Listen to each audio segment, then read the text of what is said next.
Ce qu'un homme ressent dans l'instant même où il entre dans une femme est infiniment plus complexe que ce que la plupart osent imaginer.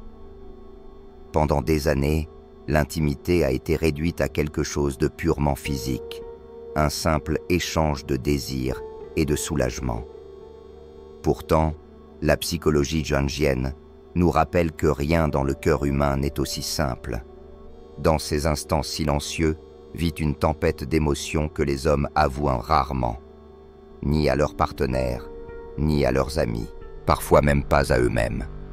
Derrière un visage calme peuvent se cacher des vérités qui changeraient votre compréhension de l'amour, de la confiance et de l'attirance. Jung disait « Tant que vous ne rendrez pas l'inconscient conscient, il dirigera votre vie et vous l'appellerez destin. » Nulle part cette phrase ne résonne autant que dans l'intimité. Pour un homme, entrer dans une femme n'est pas seulement une passion, c'est un passage, un portail où son personnage social se heurte à son ombre.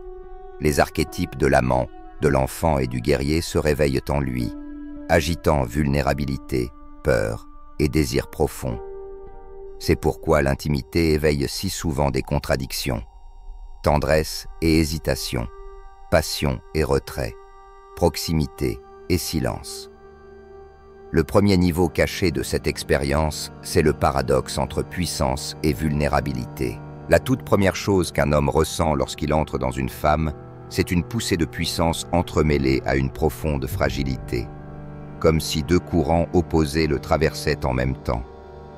D'un côté, il se sent choisi, confirmé dans sa masculinité, fier qu'une femme ouvre son corps et lui accorde sa confiance. Ce moment touche quelque chose d'ancien en lui, le besoin archaïque de conquérir, de prouver sa virilité, de se tenir comme le donneur de vie. De l'autre côté, ce même instant le rend fragile, exposé, inquiet, de ne pas être à la hauteur de ce que la femme attend vraiment. Ce paradoxe déroute de nombreuses femmes. Elles voient la confiance, l'élan physique, la force masculine, mais presque soudainement, elles perçoivent dans ses yeux une hésitation, un silence après l'acte, ou une recherche de validation qu'il ne formule jamais clairement. Il peut la chercher à travers des gestes, en vous tenant plus fort, ou même en se retirant dans le silence.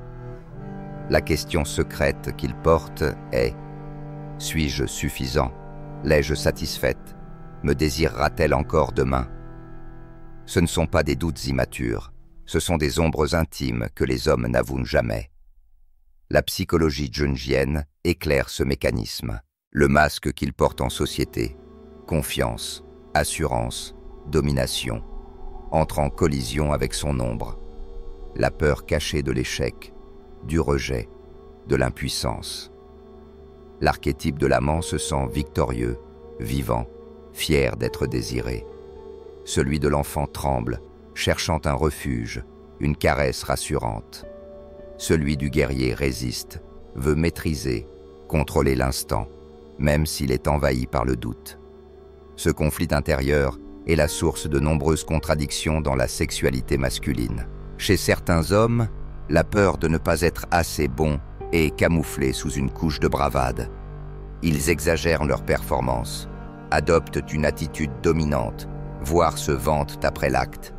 Ce n'est pas de l'arrogance pure, c'est une armure, une façon de faire taire la petite voix intérieure qui chuchote. « Et si je l'avais déçu ?»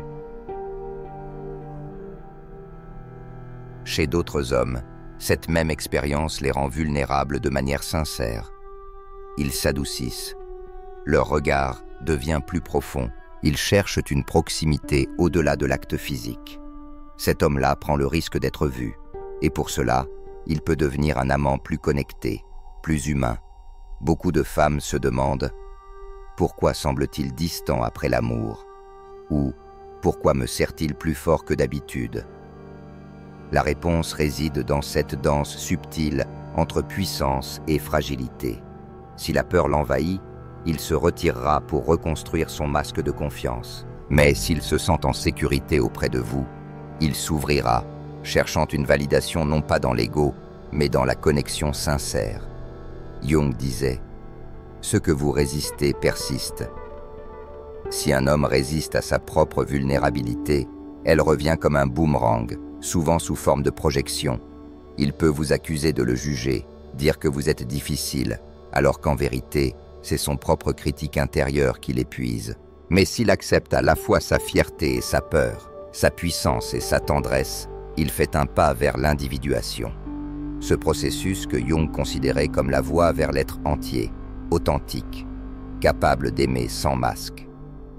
Pour une femme, comprendre cette première couche est crucial. Beaucoup pensent que les hommes cherchent seulement une libération physique. Mais la vérité est qu'ils cherchent aussi une validation silencieuse de leur valeur.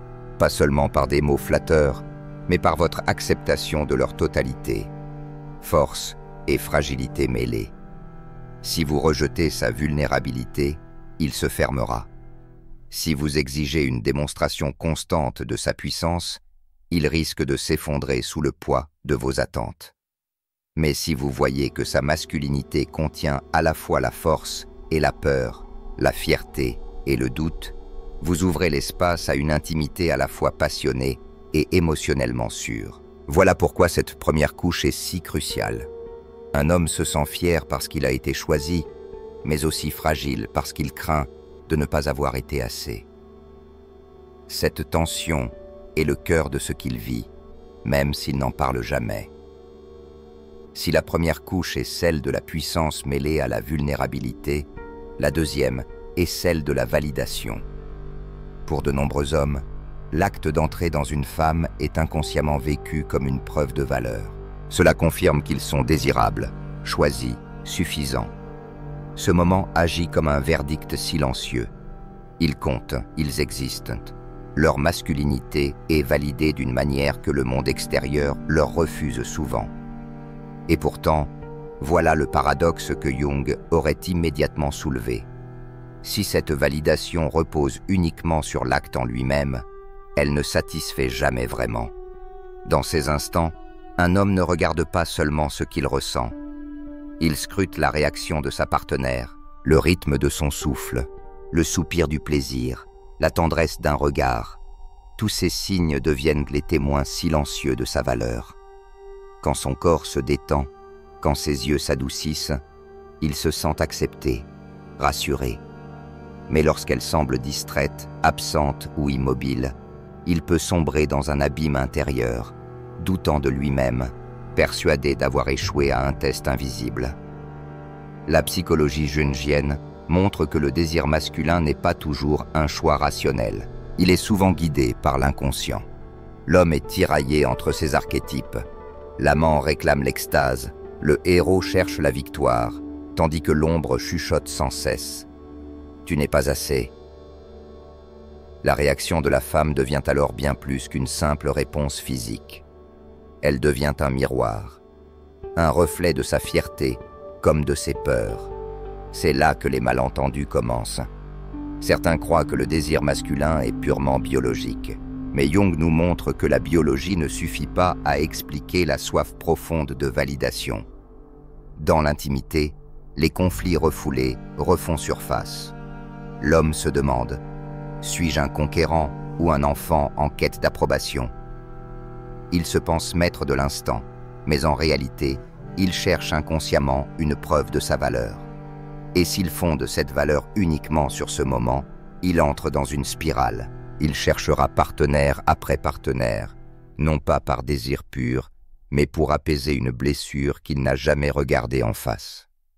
Chaque nouvelle rencontre répond brièvement à la question « Suis-je digne ?» Mais cette réponse s'efface, et la peur revient. Jung disait « Tant que l'homme n'affronte pas son nombre d'insuffisances, aucune conquête ne le libérera. » Pour les femmes, cela peut créer de la confusion. Pour les femmes, cela. Pourquoi semble-t-il obsédé par vos réactions? Pourquoi cherche-t-il vos yeux, vos gestes, vos sons? Pourquoi se referme-t-il si vous êtes silencieuse? Parce que, dans ces instants, il ne cherche pas seulement du plaisir. Il cherche une preuve, même subtile, qu'il est assez, que vous l'avez vu, qu'il a été reçu, non seulement dans votre corps, mais dans votre regard. Mais voilà l'enjeu. Vous n'êtes pas responsable de guérir ses blessures. Vous ne pouvez pas porter le poids de sa valeur personnelle. Ce que vous pouvez faire, c'est voir le mécanisme, y répondre avec authenticité, et choisir si sa quête de validation naît d'une réelle connexion ou d'un vide qu'aucune femme ne pourra combler. L'intuition jungienne ici est libératrice. Chercher à être validé n'est pas un mal en soi. Mais lorsque cela devient l'unique but, cela enferme les deux partenaires, l'un dans la performance, l'autre dans la pression. La véritable intimité ne consiste pas à jouer un rôle. Elle réside dans la possibilité de se montrer tel que l'on est et d'être accueilli. Quand un homme commence à intégrer son ombre, à accepter qu'il peut être fort et incertain à la fois, il cesse d'utiliser chaque moment d'union comme une quête de validation. Il se repose dans la connexion au lieu de courir après une confirmation éphémère. Cette deuxième couche nous apprend une vérité essentielle.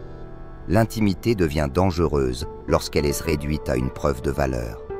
Mais elle devient transformatrice lorsqu'elle devient une rencontre sincère, où la validation naît naturellement de la présence partagée. Avez-vous déjà remarqué combien un homme semble accroché à vos réactions pendant l'amour? Et si ce qu'il cherche n'était pas tant du plaisir, mais une preuve silencieuse qu'il est assez? Passons à la troisième couche, celle de la dissolution des murs, du lien biologique et de l'animus. Depuis les récits les plus anciens, l'homme est décrit comme un être à la fois nomade et fidèle. Les mythes grecs parlent de guerriers partis conquérir des terres lointaines, mais qui rêvent de revenir dans les bras de Pénélope. Dans les sociétés tribales, les rites d'initiation séparent les hommes des femmes, mais célèbrent ensuite la réunion comme un acte sacré. Ces récits montrent qu'au-delà de l'apparente instabilité masculine, quelque chose de profond pousse l'homme à revenir vers un lien particulier. La science moderne apporte des clés. Lors de l'intimité, le corps masculin libère de l'ocytocine et de la dopamine, les mêmes substances qui lient une mère à son enfant. Ces hormones floutent la frontière entre désir et émotion. Elles créent une sensation de fusion, comme si ces frontières tombaient, comme s'il appartenait totalement à l'autre. Même si l'homme se dit que ce n'est qu'un moment, son système nerveux, lui, retient le souvenir. Le souvenir du corps, du souffle, de l'odeur. Ce souvenir n'est pas uniquement mental, il est biologique. Jung irait encore plus loin. Pour lui, l'union physique est aussi symbolique. Elle représente la fusion des opposés, masculin et féminin, conscient et inconscient, persona et ombre. L'homme, dans cet instant, ne touche pas seulement une femme. Il entre en contact avec son anima, la partie féminine de son âme. Ce moment réveille en lui un besoin d'intégration. C'est pourquoi le lien peut paraître bouleversant. Il ressent à la fois une expansion et une perte de contrôle. Il ne sait pas toujours pourquoi il revient vers cette femme, mais il le fait. Non pas par stratégie, mais parce qu'elle est devenue, sans qu'il le sache, le miroir d'une partie enfouie en lui. Et pourtant, ce lien peut devenir dangereux s'il est mal compris. Car si un homme confond ce lien biologique et psychique avec une forme de possession, il peut devenir dépendant, collant, exigeant. Il cherchera à maintenir l'illusion d'une complétude par la présence constante de l'autre. À l'inverse, s'il nie complètement cet attachement, s'il prétend que rien ne s'est créé, il risque de se disperser dans des rencontres sans signification, sans comprendre pourquoi l'ombre d'une femme continue de le hanter. Jung nous met en garde. Tant que l'homme ne confronte pas la signification symbolique de cette fusion, il reste prisonnier. Prisonnier d'un désir qu'il ne comprend pas, d'un besoin de retour qu'il n'explique pas. Il sera soit obsédé par une femme en particulier, soit dans une quête sans fin. Pour les femmes, comprendre cette troisième couche peut apporter une forme de paix. S'il revient sans cesse, ce n'est pas forcément par manipulation ou faiblesse. C'est peut-être parce que son système nerveux et son inconscient vous ont imprimé comme une figure essentielle. Cela ne veut pas dire que vous êtes responsable de son chemin intérieur, Mais cela vous donne la clarté nécessaire pour choisir. Ce lien nourrit-il votre croissance mutuelle ou vous enferme-t-il tous les deux dans une spirale d'obsession? Voilà le cœur de cette troisième vérité. L'intimité crée des empreintes, pas seulement sur le corps, mais dans l'âme. La quatrième couche, elle, révèle le combat silencieux entre peur et amour. Un homme d'âge mûr disait un jour en thérapie: « Je pensais que c'était léger, sans conséquence. Mais quand je me suis retrouvé avec elle, quelque chose en moi s'est brisé. Après, je n'arrêtais pas de penser. Et si elle m'oublie? Et si je n'étais qu'un nom de plus dans sa vie? J'avais peur. Et pourtant, j'ai compris que je tenais à elle bien plus que je ne l'avais prévu. Cette confession dévoile une réalité que beaucoup d'hommes taisent. L'intimité n'éveille pas seulement le désir. Elle réveille une lutte intérieure, celle entre l'envie d'aimer et la peur de se perdre. En surface, les hommes affirment souvent qu'ils peuvent séparer sexe et sentiment, qu'ils peuvent garder la distance, rester détachés. Mais Jung nous rappelle que l'inconscient ne suit pas les règles logiques. L'intimité est toujours un portail vers le psychique. Un homme peut croire qu'il est en contrôle, mais dès que le corps fusionne, les défenses tombent. Ce qui émerge n'est pas simplement du plaisir, c'est de l'amour, inattendu, déroutant, parfois bouleversant. Et la première réaction est souvent la peur. La peur de ne pas avoir été assez, la peur d'être oublié, la peur qu'elle le compare à d'autres et qu'il n'en sorte pas vainqueur. Ces peurs sont des échos de l'ombre jungienne, la partie de l'âme qui porte l'insécurité, la honte, le doute. L'intimité agit alors comme une lumière crue. Elle éclaire ces recoins sombres. Elle oblige à regarder ce que l'on cache d'ordinaire. Mais si la peur monte, l'amour monte aussi. L'anima, le féminin intérieur, s'éveille. Et soudain, la femme face à lui n'est plus simplement une amante. Elle devient le reflet de son âme. C'est pourquoi tant d'hommes, qui jurent qu'ils ne veulent rien de sérieux, se retrouvent malgré eux profondément attachés. L'anima ne répond pas aux règles. Elle répond à la résonance. Et lorsqu'elle est touchée, le lien devient inévitable. C'est là le paradoxe. La tête veut se protéger. L'inconscient veut s'unir. Ce tiraillement crée des comportements déroutants. Un jour, il s'éloigne, ne répond plus. Le lendemain, il revient, plus proche que jamais. Ce n'est pas de l'hypocrisie. C'est le bras de fer entre la peur de l'amour et l'appel irrésistible de l'amour lui-même. Ignorer ce combat intérieur a un prix. L'homme qui nie l'amour né dans l'intimité se ferme. Il transforme la tendresse en performance, le lien en orgueil. Et cela blesse les deux partenaires. Mais celui qui accepte cette peur et malgré elle s'abandonne à l'amour, entame le chemin de l'individuation. Il apprend à unir force et fragilité, désir et dévotion. Il devient capable non seulement d'aimer, mais de se transformer. Jung nous dit « Jusqu'à ce que l'homme fasse face à ce paradoxe, il en reste l'esclave. » La peur le pousse à fuir, l'amour le pousse à rester. L'un isole, l'autre guérit. Pour les femmes, comprendre cela peut faire naître la compassion. Lorsqu'il s'éloigne après l'acte, cela ne signifie pas toujours qu'il ne ressent rien. C'est souvent l'inverse. Il a ressenti trop fort, trop vite, et il ne sait pas comment y faire face. Ce n'est pas une excuse pour la distance, mais c'est une clé pour voir l'humain derrière le silence. Il n'est pas seulement partagé entre partir ou rester, il est partagé entre fuir l'amour ou s'y abandonner. Et cette dualité est souvent invisible, sauf pour celles qui savent de regarder au-delà du masque. La cinquième et dernière couche concerne l'identité et la présence. Pendant des siècles, la masculinité était définie par la domination, la lignée, la conquête. L'intimité servait à démontrer la virilité. L'émotion était exclue. Mais aujourd'hui, l'homme moderne vit un paradoxe. Il veut être fort, mais aussi aimé. Il veut contrôler, mais aussi être vu. Dans la vision jungienne, l'intimité devient alors un test. La persona qu'il montre au monde est-elle alignée avec qui il est vraiment? Il peut entrer dans le lit d'une femme sûre de lui, mais en ressortir en doutant. M'a-t-elle vu comme je voulais être vu? Et c'est là que la présence de la femme, après l'acte, devient cruciale. Un regard tendre, une main qui reste, un mot doux.